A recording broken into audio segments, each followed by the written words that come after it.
दोस्तों, आज मैं आपको सुनाने जा रहा हूं अपनी मंडली की सदस्य अनुलता राज नायर की लिखी कहानी कौन हो तुम। नहीं नहीं, यहाँ नहीं, अगले मोड़ पर। और वहां भी नहीं, शायद पीछे रह गया।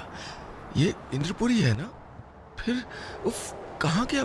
43 नंबर का मकान यही तो था। मलिका एक झटके से उठकर बैठ गई। वो पसीने से नहा गई थी। कई दिनों से लगातार आने वाला सपना उसको आज फिर आया था। वही कार में घंटों का सफर, जैसे सदियां बीत रही हों, और वही गलत रास्तों पर भटकती वो अपना घर खोज रही हैं। नहीं मिल रहा। यही तो था। कितने सालों से यहां रह रही हैं। ऐसे ऐसे कोई अपने ही घर का रास्ता भूलता है क्या? मलिका ने कमरे की सारी बत्तियां जला दी। बगल में नजर घुमाई। बिस्तर खाली था। अश्विनी उठकर शायद जिम चले गए थे। बेटा मनु अपने कमरे में होगा। दरवाजों को भीतर से बंद रखने का रिवाज मल्लिका के घर में भी था, भले ही उसको पसंद ना हो। वो टोकती थी कि हमें अप्रोचेबल होना चाहिए, सबकी पहुंच के अंदर। लेकिन उसकी सुनता कौन था? बेटा उस उम्र को पार कर चुका था जब माँ का आदेश एक ब्रह्म वाक्य होता था, जब माँ के पल्लू से ज्यादा विश्वसनीय सहारा कुछ नहीं होता था। आजकल बच्चे सेल्फ डिपेंडेंट जो हो गए थे। मल्लिका उठकर डाइनिंग टेबल पर आकर बैठ गईं। जग से लेकर 2 ग्लास पानी पिया और सामने रखे डिजिटल कैलेंडर की तरफ देखा। क्या तारीख है आज? 8 अगस्त। वो अपना मोबाइल उठा के टू डू लिस्ट चेक करने लगी। Meeting with clients, petrol in the car and order a birthday cake. Birthday cake? Mallika ने सर पर हाथ रख लिया। ये क्या होता जा रहा है उनको? वो मनु का, अपने बेटे का बर्थडे तक भूल गई। इससे पहले आज तक नहीं हुआ था कि वो रात के 12 बजे उठकर उसके पास गई ना हो, बल्कि वो तो अब तक उसके छुटपन की तरह उससे छिप छिप के कार्ड्स बनाती थीं, उसके फेवरेट म्यूजिशियन का पोस्टर ऑनलाइन मंगाती थीं, कपकेक्स बनाती थीं। वो अपने बेटे को स्पेशल फील करवाना चाहती थीं, हमेशा से। उनको लगता था कि किसी के दिल में ऐसी गहरी जगह बनाओ कि निकल आने पर उसे खाली खाली लगे। लेकिन आज जब वो 12 बजे बेटे के पास नहीं पहुंची तो वो खुद क्यों नहीं आया? क्यों नहीं आकर बोला कि मम्मा कहाँ है मेरे गिफ्ट्स? क्यों नहीं अपना माथा उनके सामने कर दिया कि उसका चूमा जाना उसके लिए गुड लक साइन होता था? मल्लिका ने फ्रिज से चॉकलेट निकाली और अपने बेटे मनु के कमरे में पहुंच गई। दरवाजा नॉक करती रही कि बाहर एक स्लिप चिपकी दिखी। Don't wake me up before 10। देर तक जाग रहा था। And you missed my birthday. दुख को भूल जाना अच्छा है, लेकिन अगर दिमाग अच्छा भला सब कुछ भुलाने लगे तो? मल्लिका ने अभी पिछले दिनों अपना 50वां जन्मदिन मनाया था। कितना स्पेशल था सब कुछ। बेटे मनु ने बड़ा सा पाइनएप्पल केक ऑर्डर किया था, पति अश्विनी ने सॉलिटेयर तोहफे में दिया था, और एक छोटी सी प्यारी पार्टी भी। सारे करीबी दोस्त थे। रात को सबके जाने के बाद मल्लिका फूल के गुलदस्तों से भरे कमरे को समेटते हुए उनमें लटकी पर्चियां पढ़ती जा रही थी। With love, Manav and Smriti. Happy birthday Laila David. जन्मदिन मुबारक सुमन मौसी। Have a blast Smita. Smita? ये कौन है? व्हाइट लिलीज का बुके हाथ में पकड़े पकड़े वो वहीं ड्राइंग रूम के फर्श पर बैठ गईं। उन्होंने लाख याद किया पर नहीं याद आया कि उनके सबसे फेवरेट फूल लाने वाली स्मिता है कौन। मल्लिका घबरा गई थी। उनको महसूस हुआ कि वो छोटी छोटी बातें भूल जाने जैसी सहज प्रॉब्लम से कहीं बहुत बड़ी मुसीबत में पड़ चुकी हैं। पिछले कुछ महीनों से अपनी याददाश्त को कम होते वो महसूस कर रही थीं। पहले पहले तो कभी टिफिन ले जाना भूल जाती या अश्विनी के मोजे रुमाल निकालना।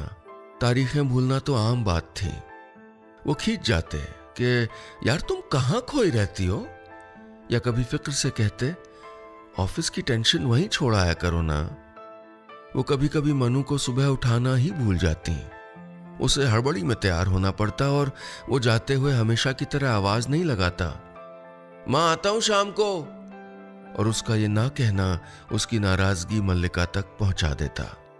मल्लिका को भी लगा कि ये सब शायद काम की टेंशन हो या घर में बढ़ती जिम्मेदारियों की उलझन, लेकिन ऐसा था नहीं।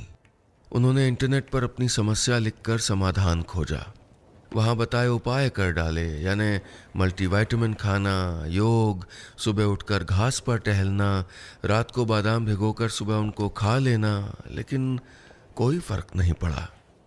घर को 25 साल से संभाले संवारे रखने के बाद आज उनके इस भूल जाने के कारण सब कुछ बिखरने लगा था।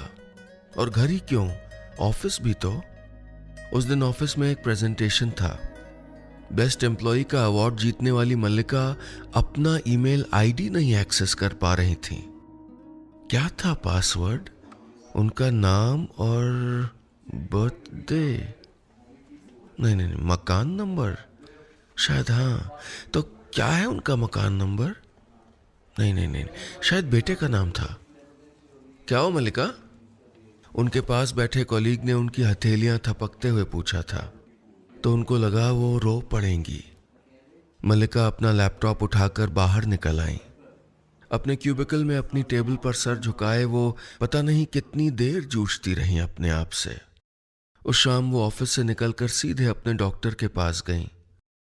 उस शाम मल्लिका के सामने उनकी जिंदगी का सबसे कड़वा सच अपनी बदसूरत शक्ल लिए बेनकाब खड़ा था। उनको अल्जाइमर्स था, यानी दिमाग की न ठीक होने वाली एक ऐसी बीमारी जिसका पहला लक्षण होता है याददाश्त का कमजोर होते जाना। वो लक्षण जो धीरे धीरे बढ़ता जाता है, एक बीमारी जिसने वक्त के पहले दस्तक दे दी थी और जिसका अब टलने का कोई इरादा नहीं था। जिंदगी को एकदम परफेक्ट नहीं होना चाहिए। कभी कहीं थोड़ी कमी रह जाए, कभी गलतियां होती रहें, कुछ छूटता रहे, कुछ बिखर जाए तो हमें उनकी आदत बनी रहती है। मल्लिका की जिंदगी में सब परफेक्ट था। उन्होंने अपना परिवार और काम ऐसे संभाला हुआ था जैसे किसी ने एक जिगसॉ पजल के टुकड़े एकदम सही सही फिट कर दिए हों। और अब जब उन्हें इस भूलने की लाइलाज बीमारी ने घेर लिया था तो उन्हें लगा जैसे सब कुछ खत्म हो रहा है। अपनी गलतियों के लिए वो खुद को माफ नहीं कर पा रही थीं तो पति या बेटे से क्या उम्मीद करती। उन्हें लगता कि कैसे चलेगा उनके बिना। मनु और अश्विनी को तो माइक्रोवेव चलाना तक नहीं आता। उनके मोबाइल रिचार्ज तक तो वो करती हैं, और बिजली के बिल, घर की लीज, गर्मियों के पहले एसी की सर्विसिंग, सर्दियों से पहले कंबल रजाइयों को धूप दिखाना, कुछ तो नहीं जानते थे ये दोनों। और ऑफिस, वहां कैसे मैनेज करेंगी? रोज 20 किलोमीटर आना जाना और फिर उनका ड्रीम प्रोजेक्ट। हाँ, वो अभी इतना भी नहीं भूली थी। लेकिन डॉक्टर के डायग्नोसिस के बाद बेटे मनु और पति ने एक तरफा फैसला सुना दिया था कि अब उनका ऑफिस जाना ठीक नहीं है। माँ, इट्स नॉट सेफ नाउ। अब आप अकेले बिल्कुल कहीं मत निकलिए। अभी तो ठीक है, पर बाद में एक फुल टाइम अटेंडेंट रख लेंगे, अश्विनी कुछ सोचते हुए धीरे से बोले थे। मल्लिका को लगा जैसे वो एक समस्या बन गई हैं, एक अनचाहा बोझ। उनके लिए अटेंडेंट? वही तो सब मैनेज करती आई हैं, अब उनको कोई क्या संभालेगा? लेकिन यही तो सच था। उनसे कभी पानी की मोटर का स्विच चालू रह जाता तो कभी ये ध्यान नहीं आता कि कार की चाबी कहाँ रख दी। कभी गैस पर कुछ चढ़ाकर भूल जाती। जिंदगी हर रोज मुश्किल मोड़ लेती जा रही थी। ऐसे जीने से क्या फायदा? मल्लिका अपनी डॉक्टर के सामने बैठी सुबक रही थी। डॉक्टर क्या, अब मल्लिका को हर किसी के सामने हर बात पर रोना आ जाता। आंसू जैसे आंख की दहरी पर बैठे रहते। वो अपनी शक्ल आईने में देखती तो घबरा जाती। क्या होगा जब वो अपने आप को भूलने लगेंगी, जब अपना ही अक्स अनजाना लगेगा? मल्लिका साइकोलॉजिस्ट के पास जाकर कई कई घंटे सलाह मशवरा करती रहती। कोई इलाज नहीं डॉक्टर, साइंस इतनी तरक्की कर गया फिर भी। मल्लिका परेशान हो रही थी। डॉक्टर्स उन्हें झूठे दिलासे कैसे देते, कैसे कहते कि सब ठीक होगा। मल्लिका आने वाले दिनों की कल्पना कर कर के हारती जा रही थी। उनका मन हुआ कि वो कहीं भाग जाएं, सब कुछ छोड़कर। किसी सफर पर जाना खुशी की बात है, लेकिन हालात से भागना, इसमें कौन सा सुख छिपा है? लेकिन मल्लिका भाग जाना चाहती थी। वो सच से भाग जाना चाहती थी। वो ऐसी जगह जाना चाहती थी जहां उनको कुछ याद न रखना हो, जहां भूल जाना मायने न रखता हो। मैं कुछ दिनों के लिए बाहर जा रही हूं। मल्लिका ने अपना एक तरफा फैसला सुनाया तो लगा जैसे घर की नमी पर किसी ने सोख्ता कागज यानी ब्लॉटिंग पेपर रख के सुखा दिया हो, जैसे हम बचपन में गिर गई स्याही को सुखाते थे। ये क्या बचपना है मल्लिका? अश्विनी उनके करीब आकर बैठ गए। क्यों भाग रही हो सच से? अगर मुझे कुछ हो जाता तो तब भी तुम्हारा यही रिएक्शन रहता? मल्लिका चुपचाप अपना सामान पैक करती रहीं। उनको कोई तर्क, कोई दलील नहीं करनी थी। वो एक एक सामान बैग में रखती जा रही थीं। 2 जीन्स, कुछ T shirts, walking shoes, camera, mobile, charger, power bank, ID card, driving licence. एक एक चीज़ वो अपनी डायरी में लिखती जा रही थीं। हर वो बात जिसे भूल जाने पर उनको मुश्किल हो सकती थी। उन्होंने अपना नाम पता नोट किया, ऑफिस का पता भी, परिवार वालों का नाम, कहाँ जाना है ये भी, कैलेंडर में तारीखें मार्क कर दी, अपना ब्लड ग्रुप लिखा। नहीं, उन्हें किसी चीज़ से एलर्जी नहीं है, और ये भी कि उनको अल्जाइमर्स है। मल्लिका की आंखों के कोर भीगने लगे। पास बैठे मनु और अश्विनी चुपचाप उनको देखते रहे। जानते थे कि उनको जाने से रोका तो उनका आत्मविश्वास और टूट जाएगा, लेकिन ऐसे में उनको अकेले कैसे जाने देते? जब कोई लाइलाज बीमारी देह को पकड़ लेती है तो मन उसका इलाज खोजता है, उससे लड़ने के अपने तरीके इजाद करता है। मल्लिका के मन ने शायद ये यात्रा यही सोच के प्लान की थी। ये उनका अपने आप का इम्तिहान था, लेकिन डर ये था कि अगर वो इसमें फेल हो गई तो? लेकिन वो चांस लेना चाहती थी कि अगर पास हो गई तो? अकेलापन बीते दिनों की यादों को मुफ्त का निमंत्रण पत्र बांटता है। शायद इंदौर से जबलपुर जाती इस बस में सभी लोगों के मन में कुछ न कुछ चल रहा हो। जो बीत गया वो, या मन जिसके आने की बाट जोह रहा हो वो। लेकिन मल्लिका, उनके पास कहाँ थी यादें? उन्हें तो यही याद नहीं कि आते समय उन्होंने रसोई में रखा दूध फ्रिज में रखा था या नहीं। सुबह मनु और अश्विनी परेशान होंगे, और वो ये कहाँ समझ रही थी कि उनके मना करने के बाद भी यूं चुपचाप अकेले बिना कहे निकल आने से वो और ज्यादा परेशान होंगे। उनके बेटे मनु ने तो साथ चलने के लिए अपना बैग भी पैक किया था, और मल्लिका 8 बजे की जगह 6 बजे वाली बस में सवार होकर निकल आई थी। वो आंखें बंद किए सोचने लगी, क्या था उनके मोहल्ले का नाम जहां बचपन बीता था? हाथी ताल या जलपरी? नाम याद नहीं आया, पर उनको हंसी जरूर आ गई। उन्होंने अपनी जैकेट में रखी डायरी निकाली जिसमें हर वो पता लिखा था जिससे उनका कोई वास्ता हो। बीच के किसी पन्ने पर लिखा था नाना जी, और पता लिखा था उस घर का जहां उन्होंने जन्म लिया था। उनका मन वहां पहुंचने को बेचैन होने लगा।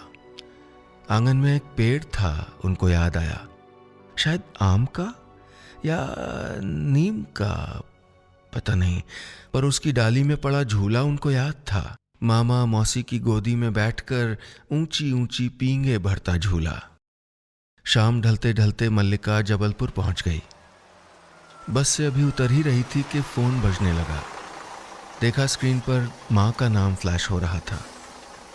माँ? उन्होंने तो खबर ही नहीं की थी। फिर मनु या अश्विनी ने कर दिया होगा फोन। सारा सरप्राइज चौपट कर दिया। मल्लिका ने मायूस होकर फोन उठा लिया। माँ प्रणाम। कहाँ है तू बेटा? और ऐसी हालत में अकेली क्यों आई? तेरी ये हर काम खुद करने की आदत अब बदल डाल मल्लिका। माँ रुआसी होकर बोल रही थी। घर आकर बात करते हैं माँ, कहकर मल्लिका ने फोन वापस जेब में डाल लिया और पास खड़े साइकिल रिक्शा को हाथ देकर बुला लिया। उन्हें कुछ कुछ याद आया कि बचपन में ऐसे ही रिक्शे में स्कूल जाती थीं, पड़ोस में रहने वाले। क्या नाम था उसका? शायद बिट्टू या टप्पू या नीटू के साथ। वो मुस्कुरा दी। कितना अच्छा था कुछ कुछ गाहे बगाहे याद आ जाना। डायरी खोल के उन्होंने एड्रेस पढ़ लिया और रिक्शे में बैठ गईं। बरसों बाद अपने शहर लौटना कितना अच्छा लग रहा था। रास्ते कुछ याद से कुछ नहीं, कुछ बदल ही गए थे। घर पहुंचकर वो दिन भर माँ के साथ बातें करती रहीं। आंगन में लगा पेड़ नीम या आम का नहीं, बादाम का था जिसके बड़े बड़े पत्ते झरकर आंगन को ढांक लेते थे। मल्लिका को लगा कितना सुंदर है ये घर और आंगन।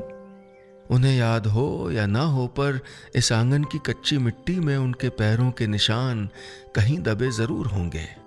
इसके कमरों की दीवारों पर उनके बचपन की तस्वीरें लटकी थीं, बीते दिनों के ब्लैक एंड व्हाइट दस्तावेज। उन्हें कुछ कुछ याद था, बहुत कुछ नहीं भी, लेकिन माँ को, पड़ोस की गुड्डी को, नाउन को, गली के बूढ़े दर्जी काका को सब याद था। कुछ दिनों से बेनूर हुई मल्लिका की आंखें चमक गईं। उन्हें कुछ याद नहीं रहता तो क्या? कितना अच्छा और नर्म एहसास है कि लोगों ने उनको याद रखा है, कि वो किसी की यादों का हिस्सा हैं। सब कुछ भूलते जाना शायद नई यादों के लिए जगह बनाता है।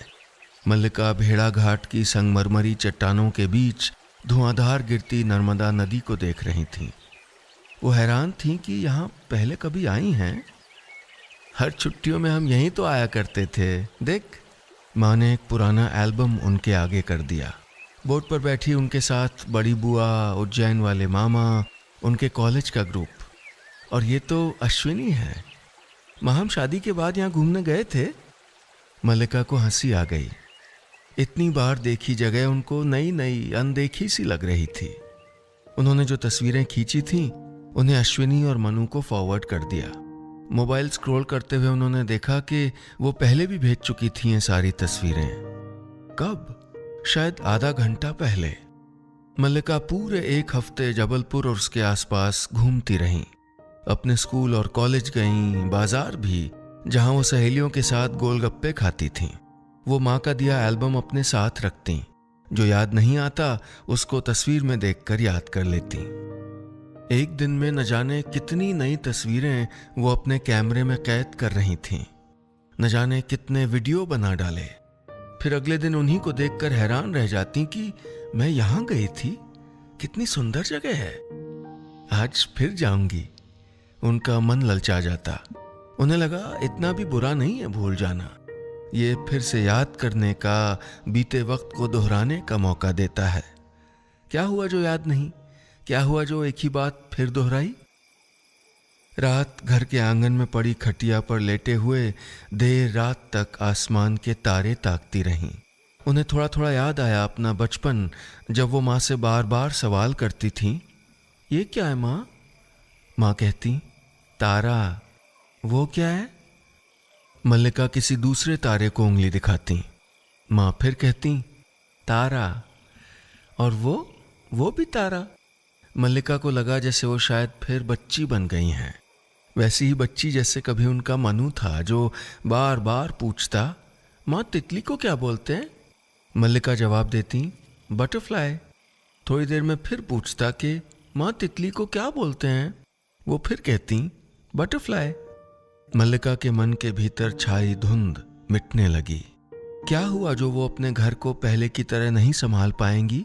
क्या हुआ जो वो सूर्य नहीं है कि उनके आसपास पृथ्वी चक्कर लगाए?